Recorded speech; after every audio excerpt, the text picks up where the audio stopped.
The moment itself did not appear extraordinary. There was no shouting, no spectacle, no grandstanding for cameras. A former central banker spoke calmly, carefully about incentives, credibility, and trade. No slogans were exchanged, no dramatic accusations were made. And yet, in that quiet exchange, something foundational fractured. What Mark Carney did in that moment was not to criticize a specific tariff, nor to debate a percentage point or policy detail. He exposed the assumption underpinning the entire logic of Donald Trump's trade war. And once that assumption is understood, the strategy stops appearing tough or strategic and begins to look fragile. The assumption was simple, almost elegant in its bluntness. Apply enough pressure, and compliance follows. Allies may complain, markets may wobble, executives may protest, but eventually everyone falls in line. It is a worldview rooted in bilateral leverage rather than systems, in deals rather than institutions, in strength measured by immediate reaction rather than long-term adjustment. For a time, that worldview appeared plausible. Markets reacted, headlines followed, negotiators flew in and out of Washington. On the surface, it looked like motion, like action, like power being exercised. But Carney was not speaking to surface-level motion. He was speaking to what happens beneath it. He was speaking to how institutions absorb stress, how capital reroutes, how governments hedge rather than surrender. And in doing so, he highlighted a recurring error in Trump's approach to economic power, confusing visibility with control. Trade wars feel powerful because they are loud. Tariffs announce themselves. They trigger retaliation lists and press conferences. They produce charts that spike sharply upward. But the true leverage of a modern economy does not reside in noise. It resides in expectations. Expectations about rules, stability, and predictability. Carney understood something that politicians often don't. Markets do not respond to threats the way voters do. They do not panic indefinitely. They reposition. Trump's implicit assumption, sometimes explicit, was that the United States could impose pain faster than others could adapt, that the sheer size of the American market would outweigh the patience of trading partners, that asymmetry would translate into obedience. In narrow cases, that logic can work, but Carney's point was that the global system is no longer built for narrow cases, it is built for redundancy. When tariffs rise, supply chains do not argue, they move. When uncertainty increases, capital does not protest, it prices risk and flows elsewhere. When credibility erodes, institutions do not collapse, they quietly reduce exposure. None of this appears on cable news, none of it looks dramatic in the short term, but over time it compounds.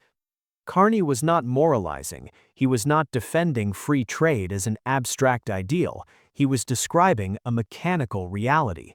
Once you teach the world that access to the U.S. market is politically contingent, the rational response is not defiance or submission, it is diversification. And diversification weakens the very leverage tariffs are meant to create. This is where the fatal assumption becomes clear. Trump's trade strategy treated global commerce as a series of standoffs, each resolvable through escalating pressure. Carney treated it as an ecosystem where stress applied to one node redistributes load across the entire network. In a standoff, the larger player usually wins. In a network, the rigid player loses flexibility. The unsettling truth is not that tariffs failed to deliver a specific promise, it is that they succeeded in teaching institutions how to operate without relying on American goodwill. That lesson does not disappear when a policy changes, it becomes embedded. This is why Carney's intervention mattered. He was not arguing ideology, he was diagnosing a systems error. When access to the core of the global economy is weaponized, it does more than extract concessions, it incentivizes exit strategies. Trump believed pressure would concentrate power. Carney explained why it disperses it.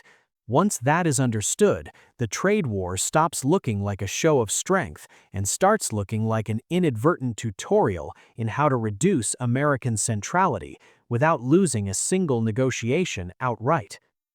What Carney was really doing was placing Trump's trade war inside a much older institutional story, one that long predates any administration and operates largely out of sight.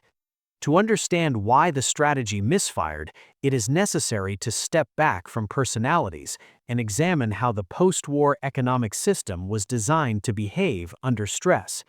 After World War II, the United States did not merely build markets, it built expectations.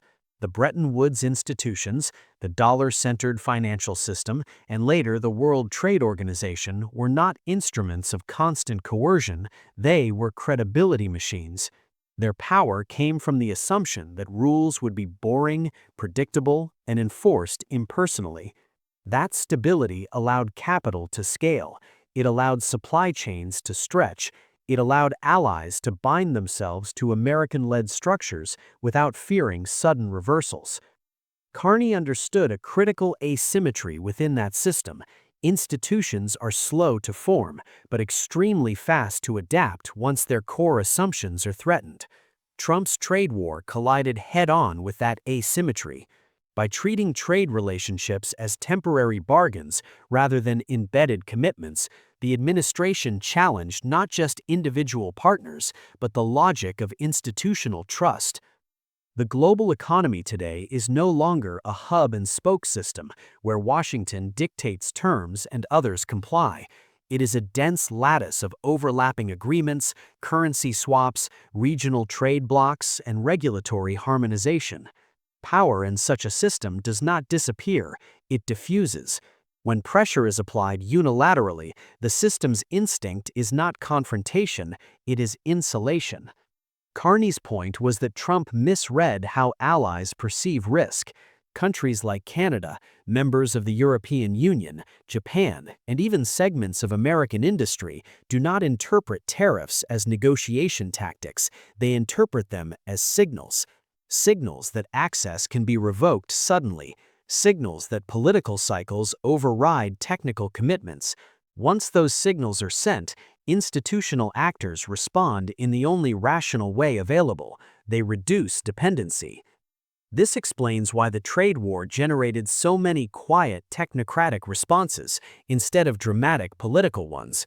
Central banks adjusted reserve strategies, firms rewrote supply contracts, governments accelerated trade talks elsewhere. None of this required public defiance, it required spreadsheets. Trump's framing assumed a world governed by Cold War leverage logic, where economic pain translated directly into political capitulation. Carney pointed to a post-Cold War reality. Pain is now often cheaper than uncertainty. A tariff is a known cost. An unpredictable partner is an unbounded risk. The irony is that the scale of the U.S. economy, treated by Trump as a blunt instrument, was historically effective precisely because it was not wielded bluntly. American centrality depended on being the safest default option, not the most feared one. Institutions gravitated towards the U.S. because it lowered transaction costs, stabilized expectations, and separated politics from process. The trade war blurred that separation. Carney's analysis also explains why the backlash was not louder. Institutions do not shout, they hedge. They do not announce exits, they build alternatives quietly. The reaction was not resistance, it was reconfiguration. This leads to the deeper setup problem. Trump viewed trade as a zero-sum contest between sovereign actors. Carney described it as a credibility-based system where long-term positioning matters more than short-term wins. One worldview rewards escalation, the other penalizes it over time. That tension between episodic power and structural power ran through the entire trade war. The miscalculation was not impulsivity, it was confidence, confidence shared by more people than critics like to admit. For decades, the United States had successfully bent systems without breaking them. That history made the mistake durable. Inside Washington, the logic sounded airtight. The U.S. market was indispensable, the dollar was dominant, American consumers absorbed global production, pain would land asymmetrically. This was not ideological thinking, it was transactional. But those earlier successes occurred in a different institutional environment. Supply chains were shallower, capital mobility was lower, and alternative markets were weaker, and American credibility was taken for granted. Trump's team assumed that context still held. Carney exposed that it didn't. The deeper error was misunderstanding dependence itself. Trump treated dependence as static. You either rely on the U.S. or you don't. Carney understood it as dynamic. Reliance is constantly renegotiated based on risk. Tariffs did not increase dependence, they reframed it as vulnerability. What is striking is how long this error persisted despite mounting evidence. Tariffs did not collapse foreign economies, they did not force sweeping concessions, yet the strategy doubled down. Why? Because the feedback loop was misleading. Markets did not crash, GDP did not implode, there was no dramatic failure. Instead, there was a slow erosion of trust, something political systems are notoriously bad at measuring. Escalation feels like action. De-escalation feels like retreat. Each tariff round became proof of resolve rather than a test of strategy. The absence of catastrophe was mistaken for validation. Carney cut through that illusion. Institutions do not respond emotionally. They price threats. Once priced, threats lose coercive power. A tariff becomes a cost. An unreliable partner becomes a liability. By the time this became obvious, the architecture had already shifted. Supply chains adjusted, trust thinned, leverage evaporated. What followed was not rebellion, it was institutional self-protection. Trade ministries reclassified risk, central banks revised stress tests, firms rewrote long-term assumptions. The U.S. became a variable instead of a constant. Once that shift occurs, behavior follows.